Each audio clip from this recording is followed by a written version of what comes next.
결격사에 해당하는 사람이 나타납니다. 얼마 내에 그 사유를 해소시켜드려야 한다고요? 2월 내에 그 사유를 해소시켜드려야 합니다. 2월 내에 그 사유를 해소시키지 않으면 사원 임원의 결격 사유가 그대로 누구에게 전가됩니다. 중개법인에게 전가가 돼요. 갑이라는 중개법인이 결격사유가 된다 이런 말입니다. 결격사유는 절대적 등록 취소 사유에 해당됩니까?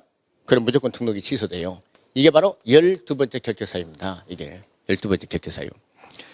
제가 그때 설명드릴 때 사원 임원은 개인인 중개업자에게 있는 분입니까? 없는 분입니까?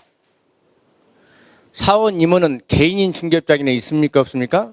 없어요. 그래서 이 부분을 설명드릴 때는 법인에게만 해당되는 것이다 하면서 들으시라고 그랬고, 다만 서석공사 중개보조원은 이건 모든 중개업자에게 있는 분들이에요. 그래서 이건 법인에게도 해당되고 개인인 중개업자에게도 해당됩니다.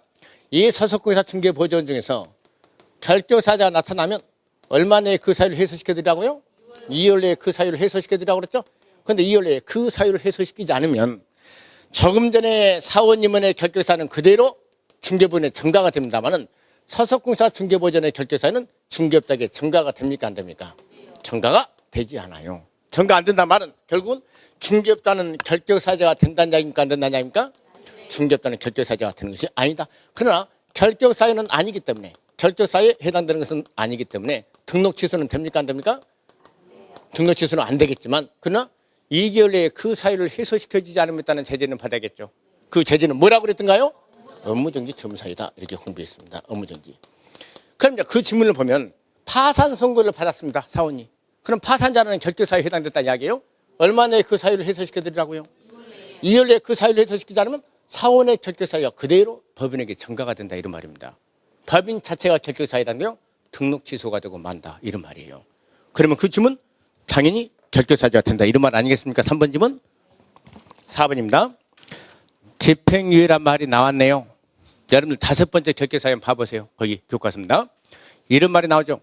금고 이상의 형의 집행유예를 받고 그 다음에 뭐라고 나옵니까? 그 유예기간 중에 있는 자 결격사유에 해당이 됩니다. 집행유예란 말이 나오면 딱 아무것도 필요 없다고 그랬죠?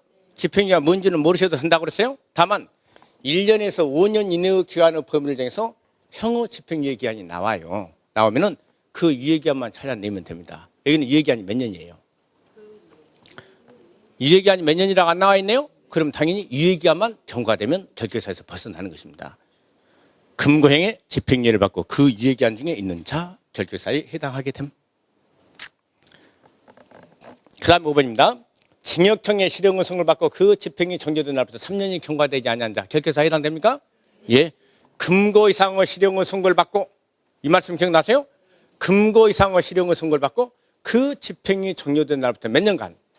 3년간 결격사유에 해당이 됩니다. 예, 그래서 거기 11번은 1번이 정답이 돼요. 1번. 그래서 작년에는 결격사유 문제가 시험 문제 나올 때도 별로 그렇게 어렵지 않는 것을 가지고 시험 문제를 냈네요.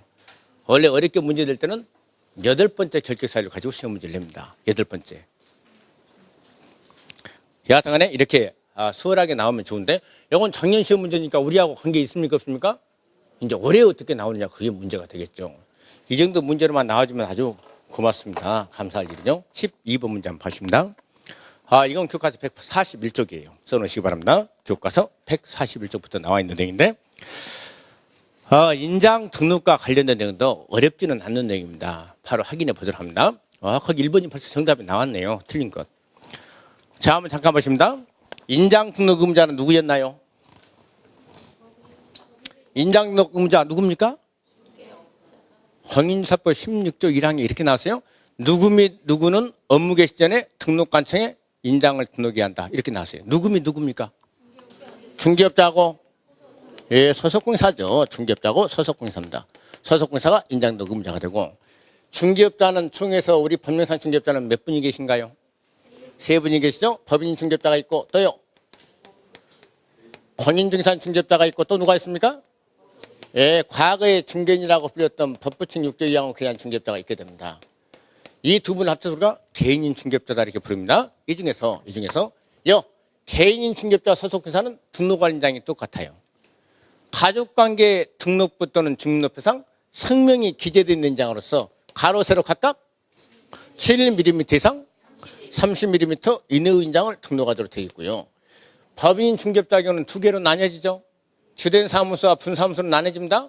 주된 사무소에서는 상업등기 규칙에 따라 신고한 법인의 인장입니까? 법인의 대표자 인장입니까? 법인의 인장이죠. 벌써 1번 틀렸어요. 법인의 대표자 인장입니까? 법인의 인장입니까? 법인 이렇게 나오겠죠. 그래서 1번님은 벌써 틀렸어요. 그 다음 2번 분사무소에서 사용하고자 하는 인장은 어디에 등록해야 한다고 그랬나요? 잠깐요. 분사무소에서 사용하고자 하는 인장은 어디에다 등록합니까?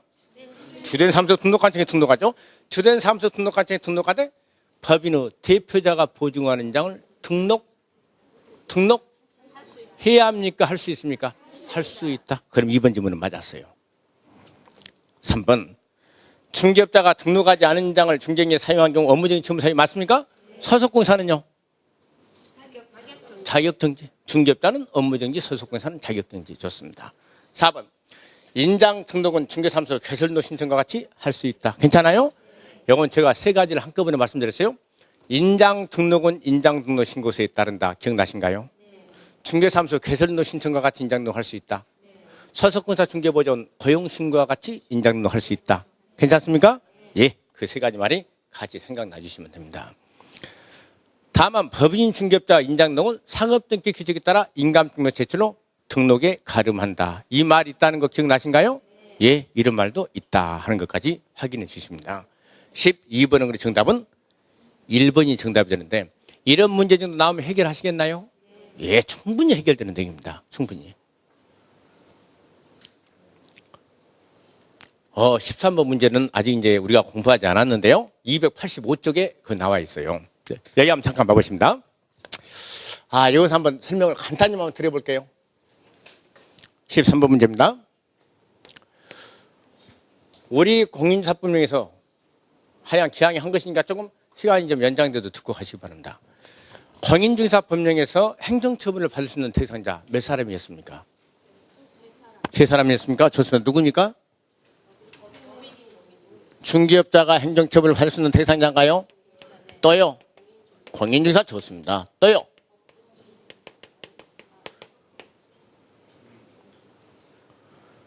제 손은 빨리 글씨를 쓰고 싶네요. 예. 거래정보 사업자죠. 거래정보 사업자. 예. 이 세 분이 행정처분을 받을 수 있는 대상자고 중개업자에 대해서는 어떤 행정처분이냐면 등록 취소라는 행정처분이 있었죠. 또 뭐가 있습니까? 이 대답이 그냥 이 부분이 어려웠던 모양입니다. 이거 하여간 다음 주 끝부분부터 다음 주부터 이제 공부가 시작이 돼요. 이 부분. 이걸 모르시면 안 된다고 그랬습니다. 공인중개사에 대해서는 자격 취소라는 행정처분이 있고 그 다음에 소속공사에 대해서는 자격정지라는 행정처분이 있게 됩니다. 엄청 시험 문제 많이 물은 것들. 오늘 여기 아마 문제들은 자격정지 이런 것이 시험 문제 나올 거예요. 이런 것도 시험 문제 나옵니다. 거래정보 사업자들은 지정 취소라는 행정처분이 있게 되는데 여기 잠깐 보십니다. 여기서 등록 취소는 무거운 행정처분입니까? 가벼운 행정처분입니까? 무거운 행정처분이죠. 자격 취소는 더 무거워요? 덜 무거워요? 더 무거운 행정처분입니다. 지정 취소는 무거운 행정처분입니까? 가벼운 행정처분입니까? 무거운 행정처분이죠. 이런 행정처분을 받는 사람이 있다면은 그 행정처분을 받는 사람이 억울한 사람이 나오면 되겠습니까? 안 되겠습니까? 안 되겠죠. 그래서 이런 등록 취소나 자격 취소나 지정 취소 처분할 때는 사전 절차로서 청문이라는 절차를 거치도록 되어 있습니다. 왜? 억울한 사람이 나와서는 안 되겠게 그러는 거예요. 청문을 거치도록 되어 있습니다. 다만 여기 절대적 등록 취소에 사망해산이라는 말이 있는 거 기억나십니까? 사망해산이라는 말이 나오고 그 다음에 거래정보 사업자 지정 취소 사유도 거운중 그 사회에서 마지막 사가 뭐냐면 사망해산입니다. 사망해산. 그럼 사망해산을 이유한 등록 취소나 사망해산을 이유한 지정 취소 경우는 귀신 불러다가 청문합니까? 청문 못합니까? 청문을 못한 것입니다. 그러니까 청문 안 거쳐도 되는 경우는 바로 사망해산을 이유한 등록 취소나 지정 취소할 때 청문을 안 거치도록 되어 있어요. 나머지는 전부 다 청문을 거치도록 되어 있습니다. 예, 그러면은 여기 업무정지나 자격증은 청문 안 거쳐도 되는 거 물론이고요. 나중에 뒤에서 공부합니다. 그러면은 그 13번 문제는 정답은 2번이 정답이 되는 거예요. 사망해산은 실체가 없어진 것 아닙니까? 누구 불러다가 청문을 못 하는 거죠. 그래서 정답은 2번. 14번도 아마 다음 주 정도, 다음 주와 그 다음 주에 공부하실 내용입니다만은 이거 나왔으니까 간단히 큰 그림만 한번 살펴보도록 하겠습니다. 이게 지금 계속해서 시험 문제 나오고 있어요. 교과서 331쪽에 나와 있는 내용인데요. 여기 한번 잠깐 봐보시죠. 14번입니다. 지금 여기 이제 올해 이제 강의를 처음 들으면서 하신 분들은 아직은 이거 잘 모르셔도 됩니다만은 기존에 이제 공부했던 분이 계시기 때문에 설명을 드리는 것입니다. 우리 법령상 이 행정질서벌을요, 가태료라고 표현합니다. 큰 그림이니까 큰 그림만 그려보겠습니다. 행정질서벌을 세 글자로 뭐라고 표현한다고요? 가태료 이렇게 표현합니다. 가태료라고 표현하는데 우리 법령상 행정질서벌 가태료는요 2천만 원 이하 가태료가 있습니다. 나중에 그대로 제가 이렇게 정리해드린 대로 정리하실 거예요. 500만 원 이하의 가태료가 있어요. 100만 원 이하의 가태료가 있게 됩니다. 100만 원 이하의 가태료가 있게 되고 그 다음에 취득세의 3배 이하의 가태료가 있고요. 그 다음에 권리취득가액의 100분의 5 이하의 가태료가 있게 된답니다. 여기서 이제 이 500만 원 이하 가태료를 부과받을 수 있는 사람은 우리 법령상 4사람이에요. 거래 당사자가 500만 원 이하의 가태료